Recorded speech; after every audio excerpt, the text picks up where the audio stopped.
दोस्तों, आज हम आपको 11 साल की एक खूबसूरत बच्ची और एक बूढ़े अमीर आदमी का वाकया बताने वाले हैं। बूढ़े आदमी ने 11 साल की बच्ची के साथ जो किया, वह सुनकर आप भी हैरान रह जाएंगे। तो आप इस वीडियो को आखिर तक जरूर देखें। साथ ही इस वीडियो को लाइक और चैनल को सब्सक्राइब करना ना भूलें। तो आइए वीडियो शुरू करते हैं दोस्तों।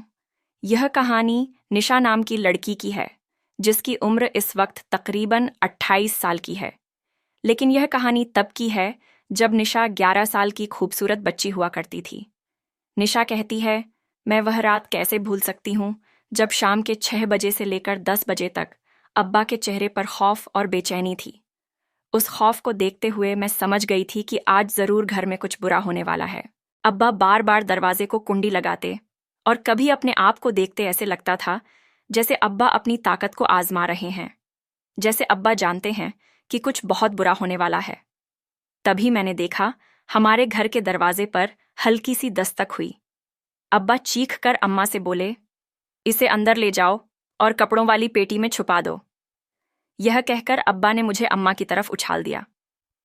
अम्मा ने मुझे पकड़ा और सीधा जाकर कपड़ों वाली पेटी में छुपाकर बोली, यहां से हिलना मत और सांस लेने की भी आवाज बाहर ना आए, वरना हम सब मारे जाएंगे। मैं सोच रही थी कि अम्मा ऐसा क्यों कह रही हैं, लेकिन फिर जब थोड़ी ही देर के बाद जूतों की आवाज़ मेरे कानों में पड़ी, तो मैं समझ गई कि वाकई मेरी और अम्मा अब्बा की जान को खतरा है। दरवाज़ा टूटने की आवाज़ आई थी और फिर एक वहशतनाक चीख, जो कि शायद अम्मा की थी। इन लोगों ने हमारे घर के कीमती बर्तन भी तोड़ दिए थे। अभी हमारे घर की तलाशी ले रहे थे। अम्मा ने मुझे महारत से ऐसी जगह पर छुपाया था जहां यह लोग नहीं पहुंच सके। वह लोग भूखे कुत्तों की तरह अब्बा से पूछ रहे थे कि तुम्हारी बेटी निशा कहाँ है। अब्बा ने मुझे छुपा दिया था। अब्बा बोले, मैं नहीं जानता कि कहाँ है, वो तो तुम लोगों के डर से यहां से भाग गई। वह आदमी अब्बा पर दहाड़ते हुए बोला, बेवकूफ मत बनाओ मुझे, वह 11 साल की छोरी कहाँ जा सकती है? तूने ही उसे कहीं छुपाया होगा। मेरा दिल चाहा कि मैं इस टोकरी से निकल आऊं, लेकिन अपने अब्बा को बचा लूं, पर मैं यह बेवकूफ़ी नहीं कर सकती थी। जानती थी कि इसका अंजाम क्या होगा। मैं अच्छी तरह सोच सकती थी। मेरा दिल बुरी तरह कांप रहा था, मगर अब्बा कुछ नहीं कर पाए थे। और फिर यह लोग वहां से चले गए। इनके जाने के कुछ लम्हों के बाद अब्बा पुरसुकून होकर बैठे। अम्मा से कहने लगे, बस वह लोग आने ही वाले होंगे, तुम फिक्र नहीं करो, उसके बाद हमें अपनी बेटी की फिक्र नहीं होगी। ये वडेरा खुद को समझता क्या है? मैंने इसकी जड़ें ना काटी तो तुम कहना अम्मा। ये बातें सुनकर और ज्यादा रो रही थीं। अम्मा को पता था कि जो भी हो रहा है वह बहुत गलत है, लेकिन हम सभी खामोश थे। फिर अम्मा ने मुझे उस टोकरी से निकाला और बोली, बेटी तुझे घबराना नहीं है, हम जो कर रहे हैं तेरी हिफाजत, खुशी और भले के लिए कर रहे हैं। ये कहकर अम्मा ने मुझे एक खूबसूरत जोड़ा पहनाया और मुझे मुंह धुलवाकर तैयार करने लगी। मुझे समझ नहीं आई कि अम्मा ऐसा क्यों कर रही हैं। हालांकि यह रात का वक्त था और रात को अम्मा मुझे अपने पास सोने का कहती थीं, पर आज वह मुझे तैयार कर रही थी जैसे किसी दुल्हन को सजाया संवारा जाता है। मैं तैयार हो गई थी। अम्मा ने मुझे दुल्हन बनाया और फिर तकरीबन 2 मिनट ही गुजरे थे कि घर के दरवाजे पर फिर से दस्तक हुई। अब्बा पुरसुकून होकर बाहर गए। दरवाजे को खोला। दरवाजे के आगे 4 आदमी खड़े थे। अब्बा ने उन्हें देखकर अंदर आने को कहा। अम्मा ने मुझे चारपाई पर बैठने को कहा। मैं चारपाई पर सिमट कर बैठ गई। अम्मा बोली, अब तू इस चारपाई पर लेट जा, और हाँ, तब तक नहीं उठना जब तक यह लोग तुम्हें कह ना दें। मैंने अम्मा से खौफजदा निगाहों से पूछा, अम्मा, तुम मुझे कहाँ भेज रही हो? ये क्या कर रही हो? अम्मा ने मुझे चुप रहने का इशारा किया और बोली, सवाल नहीं करना मेरी बेटी, बस तू जहां जा रही है तेरे भले के लिए ही भेज रहे हैं। अम्मा ने मुझे चुप करवा दिया और फिर मुझे उस चारपाई पर लेटने को कहा। वो आदमी, जो कि चारों ही नकाबपोश थे, इन्होंने चारपाई को एक एक तरफ से उठा लिया। मैं अब भी चीखना चाहती थी, पर मुझे वक्त से पहले ही अक्ल आ गई थी। मैं जानती थी यहां चीखने का कोई फायदा नहीं होगा। उस वडेरे को भी पता चल जाएगा कि मैं यहां हूं, तो फिर मेरी जिंदगी अजीरन कर दी जाएगी। दरअसल वडेरा शाही ने मुझे आज से तकरीबन 1 महीना पहले खेतों में खेलते हुए देखा था। उसकी गंदी निगाहें सर से पांव तक मेरा जायजा ले रही थीं। मैं अपनी कद काठ में काफी अच्छी थी। मेरी उम्र 11 साल थी, पर मैं 18 की लगती थी। मेरे पास आकर वह कहने लगा, मुझे पता होता कि इस गांव में इतने हीरे हैं, तो मैं इसे अपनी सल्तनत बना लेता, और तुझे अपनी लौंडी। मैं उसकी इस बात पर हैरान रह गई। लौंडी और कनीज की बातें तो मैं कहानियों में पढ़ चुकी थी। यह आदमी क्या कह रहा है? मैंने यह बात जाकर अम्मा को बता दी तो वह भी परेशान हो गई। फिर इस चीज का नतीजा तकरीबन 1 हफ्ते बाद आया। एक शाम, जबकि अम्मा, अब्बा और हम सब पुरसुकून होकर अपने घर में बैठे थे, कि हमारे घर के दरवाजे पर दस्तक हुई। वडेरा शाही हमारे घर आया था। हमने उसका इस्तकबाल किया। वह मेरे बाप की उम्र का था। बस यही सोचकर मैंने वडेरा शाही के सामने चाय पानी रखा, पर उसकी नजरें कुछ और ही थीं। वह अब्बा से कहने लगा, नसीम, तू मुझे अपनी बेटी दे दे, बदले में जितनी जमीनें चाहे मुझसे ले ले। अब्बा वडेरे की बात सुनकर दंग रह गए थे और कहने लगे, वडेरा साई, आप यह कैसी बात कर रहे हैं? आपको मेरी बेटी क्यों चाहिए? पहले तो अब्बा ने सोचा कि शायद अपने बेटे के लिए मेरी बेटी का रिश्ता मांग रहा है, पर उसके बेटे की उम्र भी 30 साल थी। लेकिन अब्बा उस वक्त दंग रह गए जब वडेरे ने अपना रिश्ता मेरे लिए मांगा था। मुझे बहुत हैरत हुई थी और अब्बा तो जैसे जमीन पर साकित होकर रह गए। वडेरा साईं, आप यह कैसी बातें करते हो? आप भी बेटियों वाले हो। मेरी बेटी फूल सी है, इसकी तो उम्र भी अभी 11 साल है। इस बात पर वडेरा शाही ढीठाई से बोला, तो कोई बात नहीं, बड़ी भी तो होगी। कभी इसके जवान होने में भी 5 साल ही तो बाकी है। मैं इसे फूल की तरह ही रखूंगा। तुम फिक्र नहीं करो अब्बा। वडेरा शाही की बात सुनकर गुस्से में आ गए। एक गरीब आदमी का गैरत दिखाना इतना आसान नहीं होता। पर अब्बा ने फिर भी उसके सामने गैरत का मुजाहिरा किया और बोले, मैं अपनी बेटी तुझ बुढ़े को नहीं देना चाहता। तुझे शर्म नहीं आती? लोगों की बेटियों पर गलत नजर रखते हुए तुमने 3 शादियां की हैं, लेकिन अभी भी तुम्हारा दिल नहीं भरा। मेरी मासूम बच्ची में तुमने क्या देख लिया कि तुम इसके पीछे ही पड़ गए हो? खुदा के लिए मेरे घर से चले जाओ। यह सुनकर वडेरा शाही भी गुस्से में आ गया। बोला कि तुमने दिलावर से पंगा लेकर अच्छा नहीं किया। मैं तुम्हें ऐसा सबक सिखाऊंगा कि तुम याद रखोगे।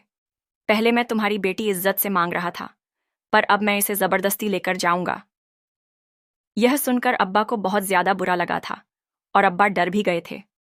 अगरचे उन्होंने अपनी बीवी और बेटी के सामने उस शख्स को तो कुछ नहीं कहा था, लेकिन मैं जान गई थी कि अब्बा को यह सब अच्छा नहीं लगा।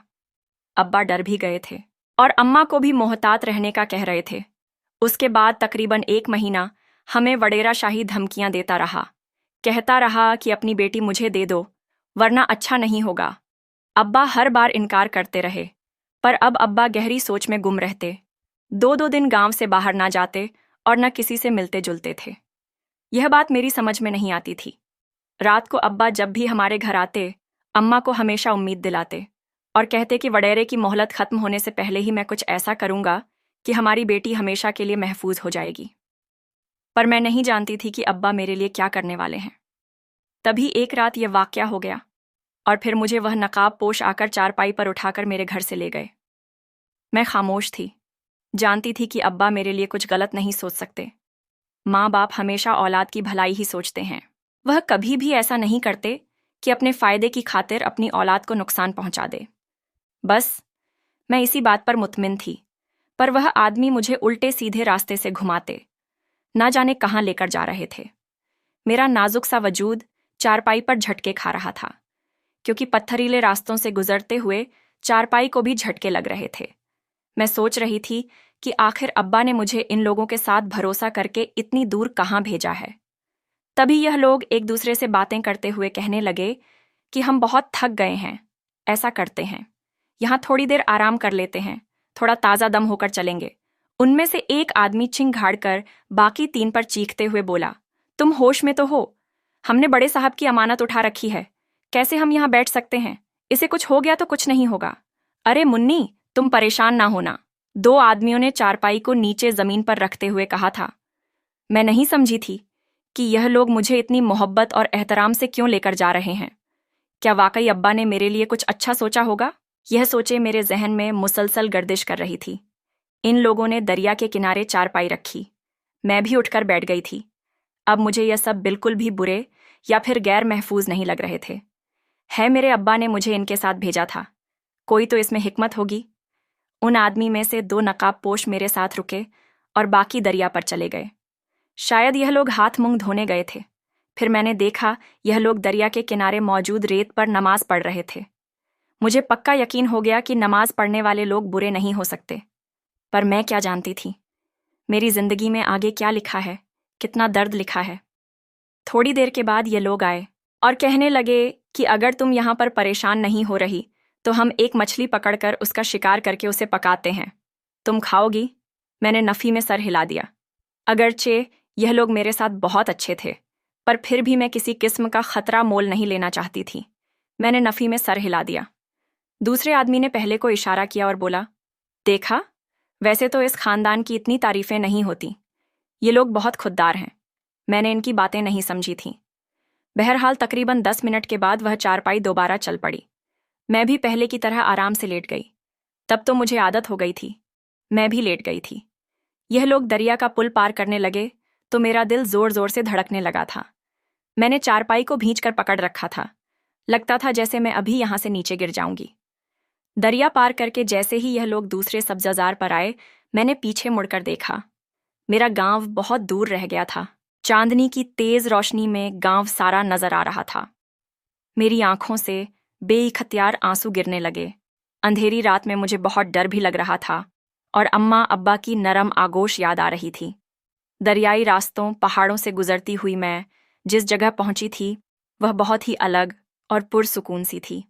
एक बड़ी सी हवेली पर मेरी नज़र पड़ी, जहां पर रोशनी से जगमगाती हर चीज़ थी। हवेली के शानदार दरवाजे पर मुझे उतारा गया। चारपाई से मैं उतरी ही थी कि आसपास शोर सा बरपा हुआ। छोटी छोटी लड़कियां खुशी से मेरी तरफ बढ़ीं। यह तकरीबन 3-4 थीं। इनके पीछे पीछे एक बड़ी उम्र रसीदा औरत भी आ गई, जो तकरीबन उम्र में 40 साल की लगती थी। इसने मुझे देखा तो बोली, आ गई हो बेटी, मुबारक हो। तुम्हारे कदम इस हवेली में बहुत ज्यादा मुबारक साबित होंगे। मैं तुम्हारे वालिद को जानती हूँ, बड़े ही शरीफ और नेक इंसान हैं। यह कहकर उस औरत ने मुझे हाथ से पकड़ा और अंदर कमरे में ले गई। मैंने देखा उस कमरे में 2 बड़े बड़े पर्दे लगे हुए थे। पर्दे की एक तरफ मुझे बिठाया गया, जबकि दूसरी तरफ जाने कौन था यह मैं नहीं जानती, और कहने लगी, बेटी, अब तुम्हारी शादी होने जा रही है। एक बहुत ही आला नस्बे इंसान से अब जो भी तुम्हें कहा जाए उस पर सर हिला देना है। मुझे अजीब तो लगा था, पर फिर भी मैंने हाँ कह दी। मैंने कहा, ठीक है, जैसा आप कहेंगी मैं वैसा ही करूंगी। और मेरी आंखों से आंसू निकलने लगे। 11 साल की उम्र में मेरी शादी की जा रही थी। जाहिर है मुझे अजीब भी लगना था, बुरा भी, और मैं डर भी रही थी। फिर मुझे पर्दे के सामने बिठा दिया गया। 2 लाख रुपए के एवज मेरा निकाह किसी शख्स से पढ़ाया गया, पर मैं यह नहीं जानती थी कि वह कौन है, मुझसे क्या चाहता है, और क्यों एक आम झोपड़ी में रहने वाली लड़की से इस शानदार हवेली में निकाह करना चाहेगा। मेरा निकाह कर दिया गया और फिर वही औरत मुझे उठाकर दूसरे कमरे में ले गई।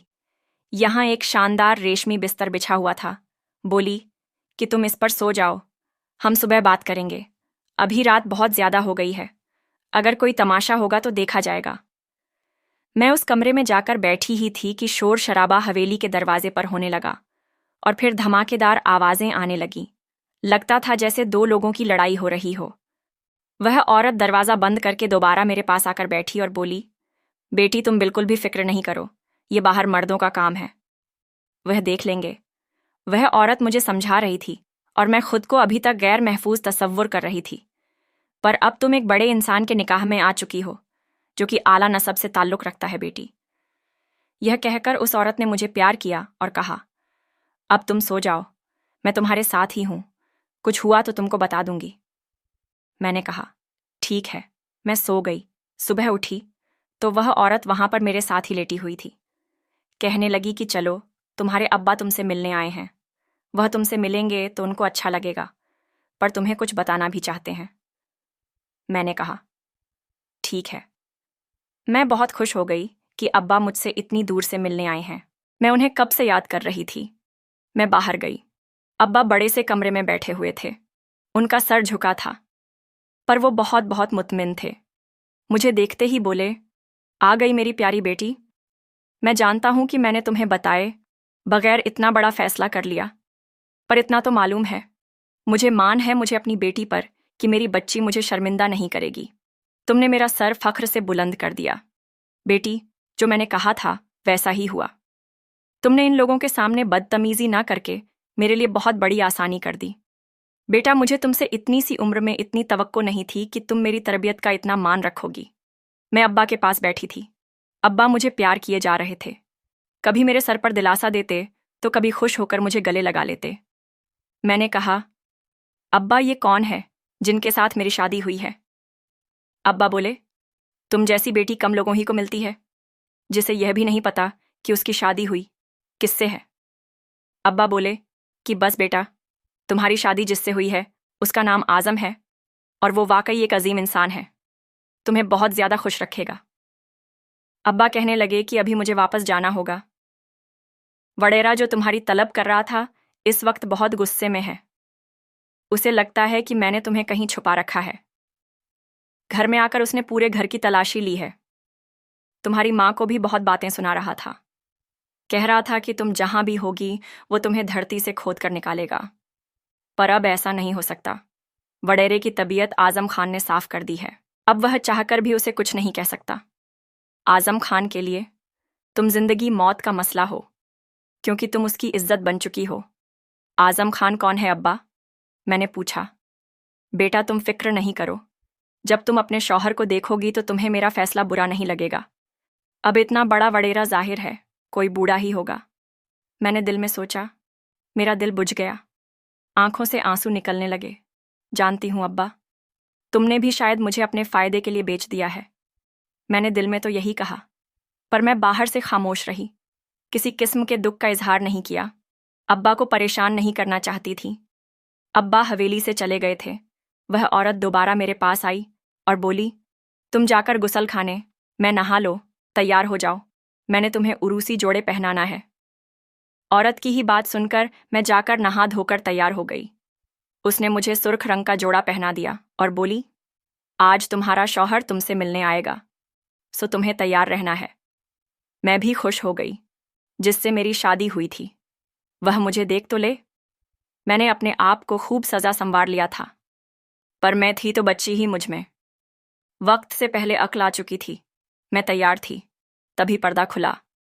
मेरा शौहर जब मेरे सामने आया तो मैं दंग रह गई। वह तो मेरे जैसा ही नौजवान था। उसकी उम्र तकरीबन 20 साल होगी, लेकिन वो कड़ियल जवान मालूम होता था। उसे देखकर मेरा दिल खुश हो गया। आज़म आपका नाम है? मैंने पूछा तो वह हंस पड़ा। हाँ, और तुम मेरी बीवी हो। मुझे तुम पर फक्र है। तुम बहुत ही ज्यादा खानदानी लड़की हो। मेरी नस्ल को तुम ही चला सकती हो। मैं उस नौजवान की अक्ल वाली बातें सुनकर हैरान रह गई थी। फिर उसने जो बातें की वो तो मैं सुनती ही रह गई। वो बोला कि तुम यह मत समझो कि हमारी उम्र बहुत कम है। ये आजकल के ज़माने के लोग हैं जिन्होंने 20-30 साल तक अपनी ज़िंदगी ही नहीं शुरू करना होती। तुमने नहीं देखा, पुराने ज़माने में लोग 10 साल की उम्र में अपनी ज़िंदगी को बहुत आगे बढ़ा लेते थे और फिर अपनी ज़िंदगी में बड़े बड़े कारनामे करते थे। मेरे शौहर ने मुझे ऐसी ऐसी बातें बताई कि मैं इस बात पर कायल हो गई कि मेरी शादी कम उम्र में हुई तो अच्छा है, मुझे ज़िंदगी देखने का मौका मिलेगा और मैं अपने शौहर के साथ बड़ी होंगी। उस शख्स के साथ जिसके साथ मुझे ज़िंदगी गुजारनी है, मैं उसी के साथ रहूंगी। तो ज़िंदगी कितनी खूबसूरत होगी। हमें एक दूसरे की आदत हो जाएगी। हमारा रिश्ता बहन भाई और माँ बाप से ज़्यादा मजबूत होगा। फिर उसने जो बात मुझे बताई, मुझे थोड़ी परेशानी भी हुई, पर मैं खामोश रही। बोला कि मेरी पहले भी एक बीवी थी, पर वह फौत हो चुकी है। मेरी शादी 15 साल की उम्र में हुई थी। मेरी वह बीवी बीमारी की वजह से इस दुनिया से चली गई और फिर मेरे अब्बा ने कहा कि मैं तुम्हारी शादी आला नस्ल में करूंगा। वह एक शरीफ औरत होगी जो तुम्हारे बच्चों की परवाह भी करेगी। मैं अपने शौहर की बातें सुनकर हैरान हो गई। फिर मुझे पता चला कि अब्बा का ताल्लुक एक आला नस्ल से था।